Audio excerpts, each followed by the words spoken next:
Yang mana? Yang mana? Penyerapan tulang.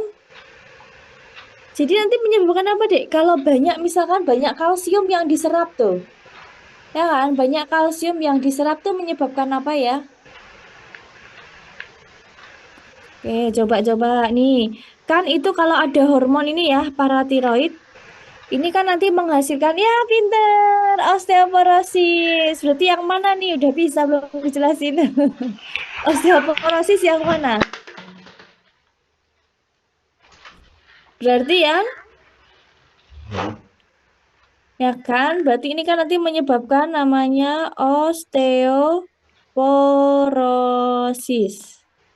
Ya, osteoporosis. Berarti yang mana nih? Osteoporosis.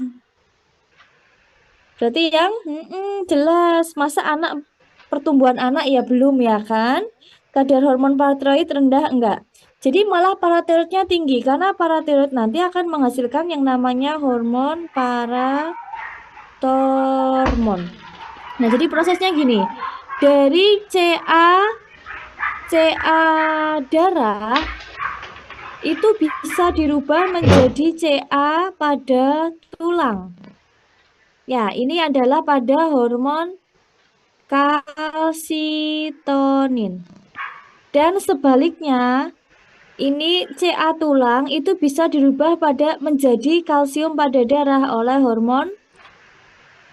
Bentar, ini kalau warnanya beda ya.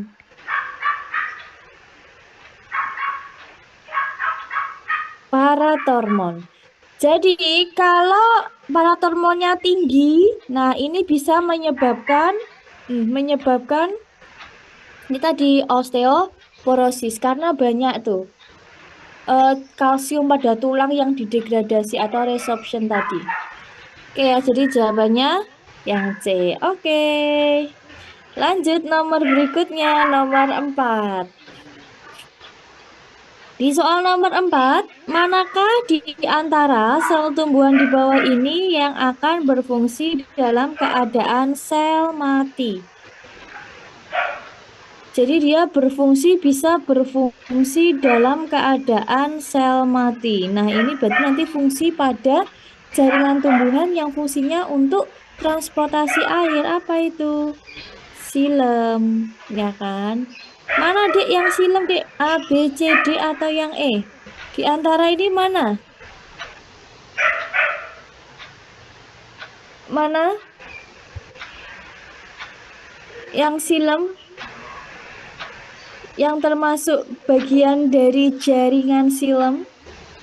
Sel penghantar, trakeit, kambium, korteks, atau parenkim korteks? Yuk coba dijawab boleh. Jadi latihannya di sini ya. Besok ketika kalian ujian UM itu udah bisa, ya kan? Yuk, yang mana nih kira-kira?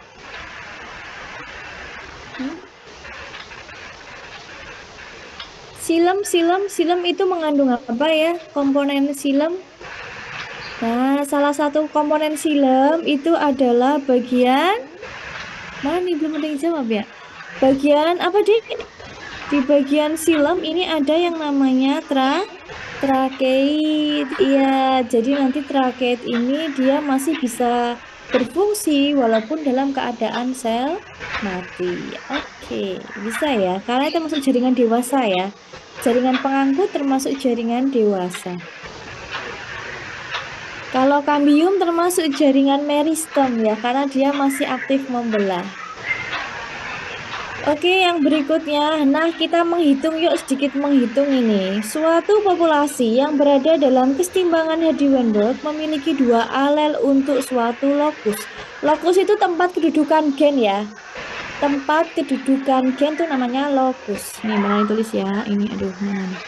Lokus, ini adalah tempat kedudukan gen. Jadi misalkan kalau ada kromosomnya bentuknya gini misalkan ya. Ini ya sit ya kan. Terus di sini nanti ada misalkan A B C. Nah, ini deh ini nih. Yang ini namanya lokus, gitu ya. Jadi tempat kedudukan gen itu yang namanya lokus. Nah, di sini alelnya ada A dan A kecil. Alel itu pasangan dari gen, namanya alel. Jika frekuensi A sebesar 0,7, berapa frekuensi individu pada populasi tersebut? Masih ingat menghitung hukum Hardy-Weinberg itu gimana? Hukum Hardy-Weinberg, rumusnya masih ingat nggak ya?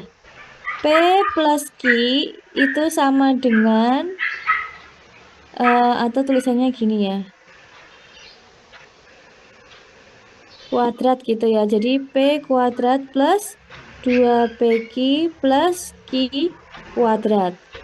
Nah, untuk P itu berarti yang dominan ya. A ini untuk dominan, berarti ini berarti diubah A plus A kecil gitu ya. Berarti menjadi A kuadrat plus 2 A besar A kecil plus A kecil kuadrat.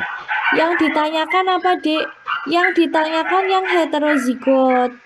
Nah, namanya hetero itu berarti yang apa? Yang beda. Kalau homo berarti sejenis ya. Kalau homo itu artinya apa? Sejenis. Nanti homo itu ada dua, homo dominan dan homo resesif. Kalau yang dominan berarti gini, kalau resesif berarti kecil semua. Berarti kalau heterozigot yang gimana? A besar A kecil. Nah, kalau di sini yang mana? A besar A kecil. Oh, yang ini loh. Nah, ya kan? Nah, terus jumlahnya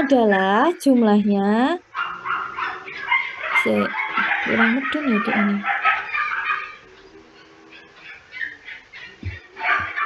Nah, jadi kurang turun ini ya, kurang turun. Eh, jadi jumlahnya kalau P plus Q itu sama dengan 1. Ya, berarti sama ya. Berarti ini P kan untuk A besar, Q kan untuk A kecil. Nah, ini diketahui A. A-nya berapa? A-nya 0,7. Berarti ngitungnya ini kan. Berarti ngitungnya P plus, atau gini. A plus A kecil sama dengan 1. A kecil, A besarnya berapa? 0,7. Hmm.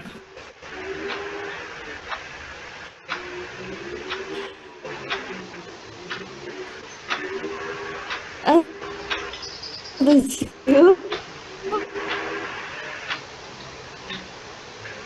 plus A, A sama dengan 1. Berarti A-nya berapa?